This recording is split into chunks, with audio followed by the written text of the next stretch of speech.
Bom dia, meus irmãos, meus amigos aqui do nosso grupo Grãozinhos no Caminho, do nosso canal do YouTube. Sejam todos bem-vindos mais uma vez, mais uma terça-feira, ao nosso pequeno estudo, a nossa leitura diária do Evangelho segundo o Espiritismo, do Livro dos Espíritos, nossos grãozinhos no caminho dessa terça-feira. Hoje o Evangelho traz para a gente o capítulo 8, Bem-aventurados aqueles que têm puro coração. Deixai vir a mim as criancinhas. Bem-aventurados aqueles que têm puro coração, porque verão a Deus. São Mateus. Apresentaram-lhe então criancinhas a fim de que ele as tocasse, e como seus discípulos afastassem com palavras rudes aqueles que as apresentavam, Jesus, vendo isso, zangou-se e lhes disse: Deixai vir a mim as criancinhas, e não as impeçais, porque o reino dos céus é para aqueles que se lhes assemelham. Eu vos digo em verdade, todo aquele que não receber o reino de Deus como uma criança, nele não entrará. E as tendo abraçado, as abençoou, impondo-lhes as mãos. São Marcos. A pureza do coração é inseparável da simplicidade e da humildade e exclui todo o pensamento de egoísmo e de orgulho. Por isso, Jesus toma a infância por emblema dessa pureza, como a tomou para o da humildade. Esta comparação poderia não parecer justa, considerando-se que o espírito da criança pode ser muito velho e que trazem renascendo para a vida corporal as imperfeições das quais não se despojou nas suas existências precedentes.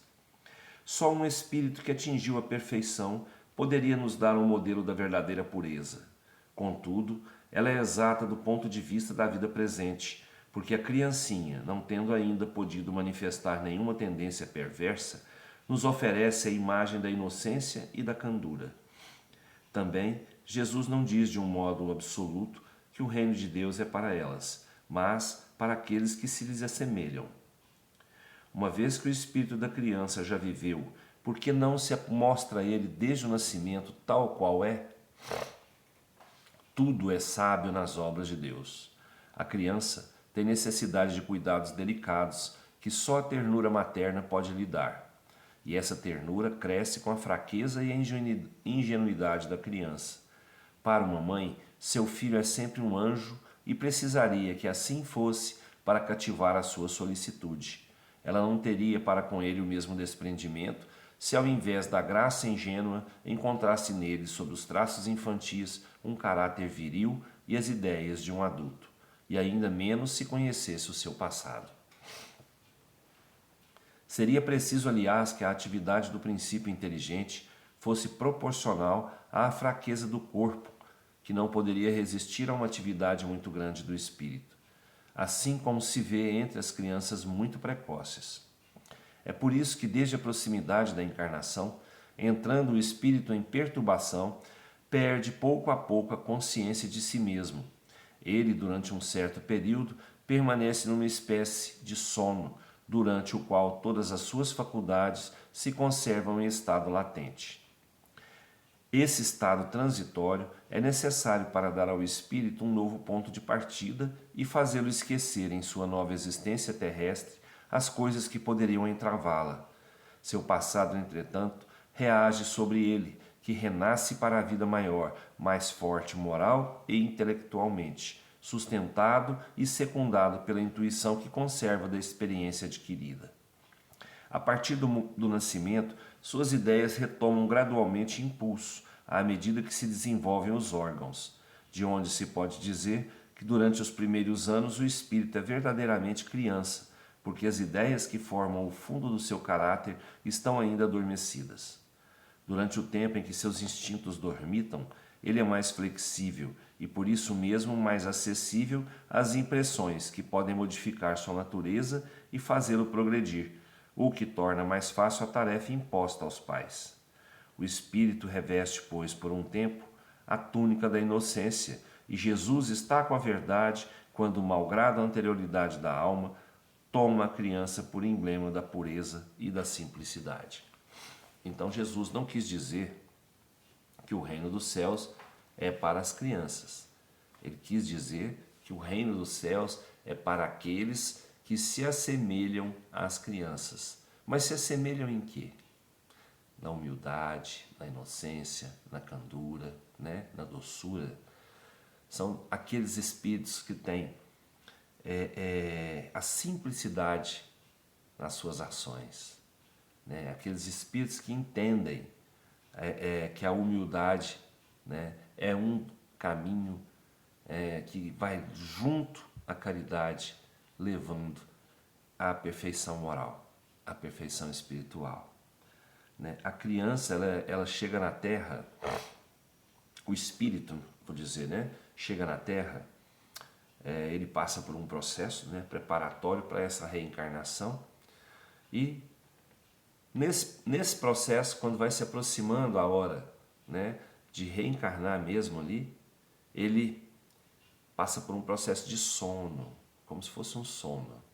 E naquilo ali, ele vai sendo desligado do plano espiritual, né? Vai sendo colocado nele o véu do esquecimento, e ele vai se esquecer da sua vida anterior, da sua vida no plano espiritual, e vai passar por uma nova etapa aqui na Terra, não é? A nova reencarnação dele.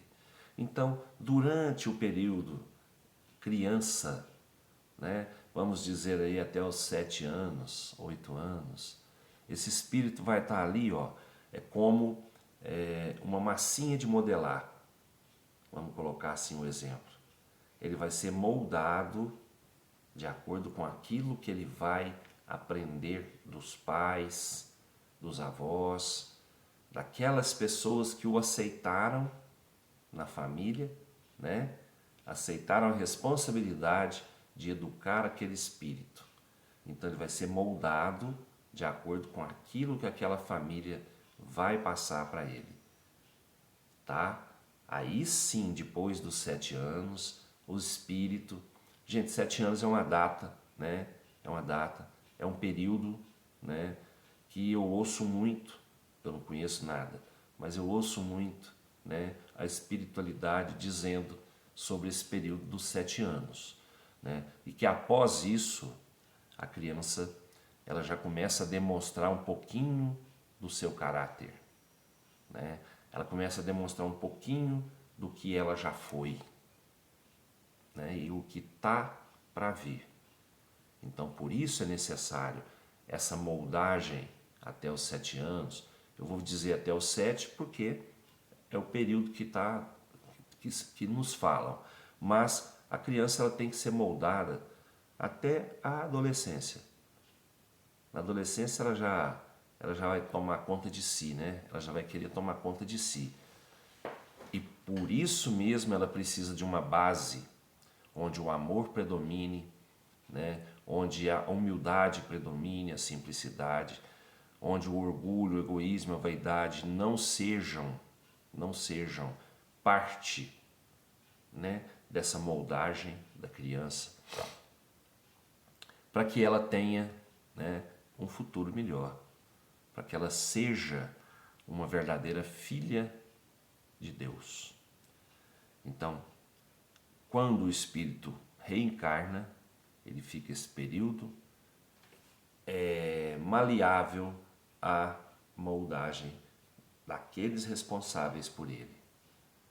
Depois disso, ele já começa a mostrar como é ele verdadeiramente, mas aí já, né, já moldado ali para essa nova existência, com essa base que foi feita pelos responsáveis por ele. Então nós, quando aceitamos um espírito reencarnar aqui no nosso meio familiar, né, nós temos uma responsabilidade muito grande, né, muito grande sobre esse espírito que está reencarnando, sobre o futuro desse espírito que está reencarnando, né? Então vamos lá, né, vamos pensar um pouquinho, vamos agir mais um pouquinho, né, quando tivermos essa oportunidade de termos em nossa família, né, espíritos reencarnando, para que eles sejam moldados sempre na humildade, no amor, na simplicidade de uma criança, como se fossem uma criança. Tá certo? O Livro dos Espíritos traz para a gente o capítulo 1, livro 4, Penas e Gozos Terrestres, questão 953. Quando uma pessoa vê diante de si uma morte inevitável e terrível, é ela culpada por abreviar de alguns instantes seus sofrimentos por uma morte voluntária? Sempre se é culpado por não esperar o termo fixado por Deus. Aliás, se está bem certo de que esse termo chegou malgrado às aparências e que não se pode receber um socorro inesperado no último momento? Concebe-se que nas circunstâncias normais o suicídio seja repreensível, mas suponhamos o caso em que a morte é inevitável e em que a vida não é abreviada senão por alguns instantes. É sempre uma falta de resignação e de submissão à vontade do Criador. Quais são, nesse caso, as consequências dessa ação? Uma expiação proporcional à gravidade da falta, conforme as circunstâncias, como sempre. Gente, então, todo suicídio ele é repreensível. Todo aquele que comete o suicídio, ele vai expiar essa falta, de resignação e submissão à vontade de Deus. Ele vai expiar o seu ato, o seu erro. Aí de que maneira? Ninguém sabe. Só quem cometeu o ato do suicídio, abreviando o termo da sua vida. Vamos lá, o Pai sabe o que faz, O Pai sempre sabe o que faz. Vamos ter força, vamos ter aceitação, vamos ter resignação na nossa caminhada. Que Jesus nos abençoe e nos dê uma ótima terça-feira. Muita paz, muito amor, muita saúde e muito trabalho para nós todos. Que seja um dia de alegria e de boas novas para todos.